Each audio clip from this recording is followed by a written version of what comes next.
talk about scapula or your shoulder blades. I think probably this is, aside from ribcage conversation, scapula is another thing that we don't see being talked about as much in the whole fitness industry. And I really like to touch on the importance of scapula and how we really need to be able to control our scapula as we're moving it in all direction. So especially like lifting up, because we tend to have very, overactive traps.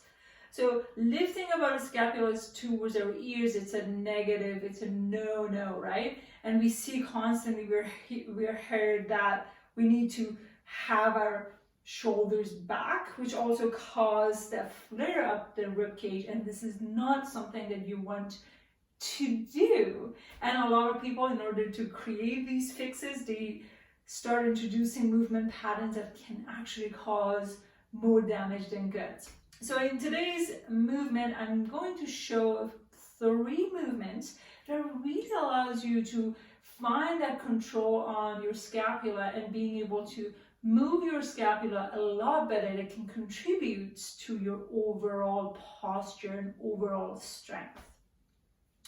So the first thing that we're going to start with is called scapula CARS. CARS stand for controlled articular rotation. If you've been following along, I'm a big fan of mobility exercises, something that I feel like everybody needs. Mobility is not flexibility. Mobility, one portion of the mobility is flexibility, but in order to be mobile, we need to be able to control the range that we have. That's the time that we actually own that range, right? And that's the productive type of flexibility. So without ranting too much, let's get started. So here I'm going to go on the side so you can see. For this, you can do it both arms or one at a time. I highly recommend doing it one at a time because that allows you to really focus on the movement of one side and really create that brain connection to that area. So we're starting right here. So the important part is having the elbow straight, your whole arm is extended. And the natural tendencies when we're focusing on the scapula, especially if we lack that sense of awareness, is having the elbow bent. So you don't want that to happen. You want to constantly aim for extended arms. So from here, we're moving the scapula up towards the ears, going back towards the spine, down towards the bum, and reaching forward here. Okay, so up, back towards the spine, down towards the bum, and reach forward. If you notice, as soon as you start moving and your elbow begins bending, then you're choosing a range that doesn't belong to you. So you want to make it a little bit smaller. Maybe this is what belongs to you. You focus on this, you find that sense of control here, and then you make that rotation a bit bigger each time. So now, when you've done 5 this direction, we're changing direction. Instead of going up towards the ears, we're going down towards the bum, squeeze up towards the ears and reaching forward. Down towards the bum, back towards the spine, up towards the ears and reaching forward. Down towards the bum, back towards the spine, up towards the ears and reaching forward. So please, please, please take your time doing this and really slow it down, because the important part of these movements is for you to find that control, and you won't be able to control emotion if you're doing it so fast. So going down, back, squeeze, up towards the ears, and reaching forward. So I'm going to switch side here. So up towards the ears, towards the spine, down towards the bum, reaching forward. A few things you also want to keep in mind. that I'm not moving my whole body doing this movement. My whole body is solid here, and I'm only focusing on moving my scapula.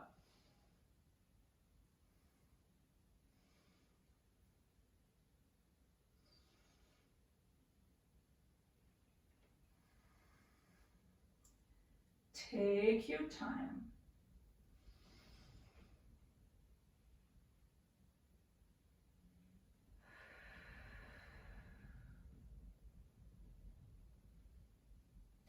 If you notice you're pressing too much on your jaw, you may want to have your tongue attached to the top of your mouth and keep your tongue there. One more here, this direction. Squeeze down towards the bum and reaching forward. So now we're changing direction. Instead of going up, we're going down. Down, squeeze, up, and forward. Take your time. Just observe what direction may feel harder or what side may feel more challenging. So you really, if that's the case, you really want to slow down even more and focus on the movement even more.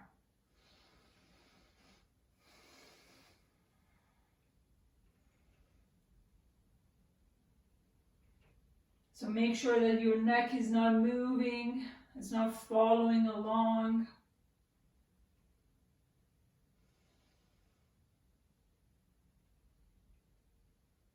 And rest.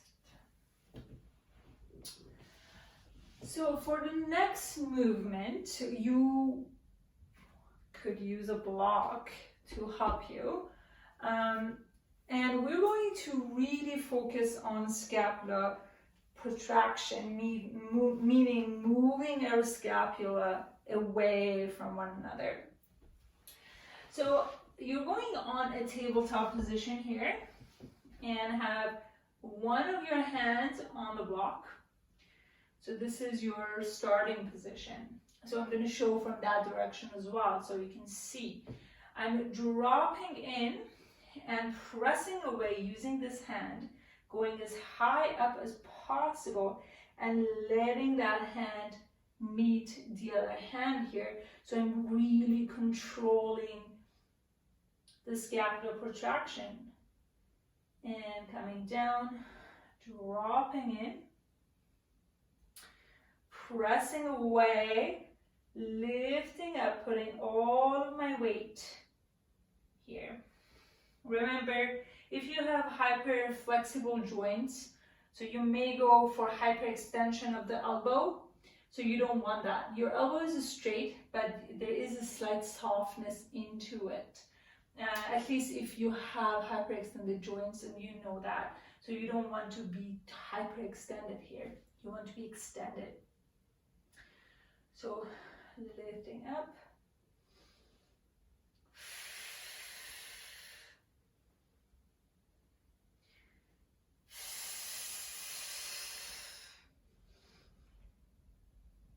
I like to do the exhale because it allows me to really feel that muscle connection and really activate my core.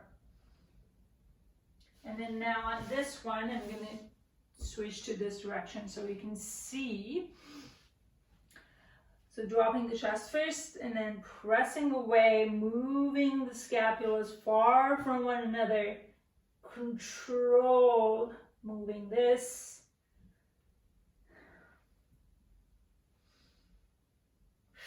Pressing away.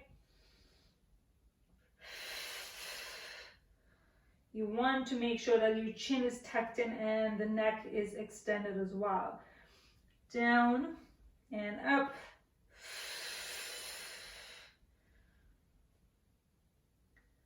Down, up,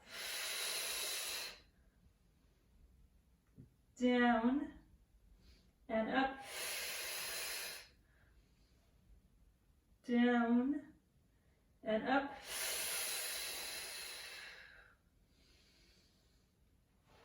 Beautiful. Rest. Do 5 to 10 each side. And then now we're going to do scapula push-up. So I'll introduce 3 different modifications for those of you who are new to this movement.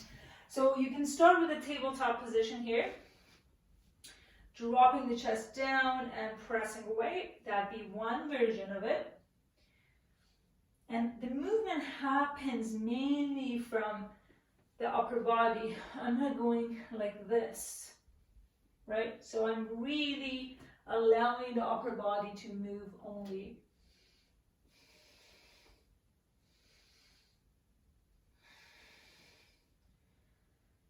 If you feel like this is comfortable, now you can have your toes down strong, lift the knee off the floor, go down, press away, down. You want to have your fingertips activated here.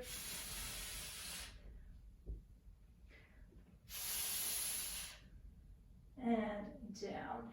And the next version would be, you're going on a half plank. Make sure you have your hip tilted forward, bum squeeze, down, press away, down, press away. Make sure that your shoulders and your wrist are in the same line. Down, down. If let's say you are here and doing this, you feel a lot more in the shoulders than the scapula. And if you are more advanced, you can go on a full plank, down, down, down. And you can start with however reps you want. I recommend start with 5, choose a regression or progression that actually works for you, and then start from there. And let me know what you think, and if you try this, I would love to hear your experience. Other than that, I'll see you very, very soon.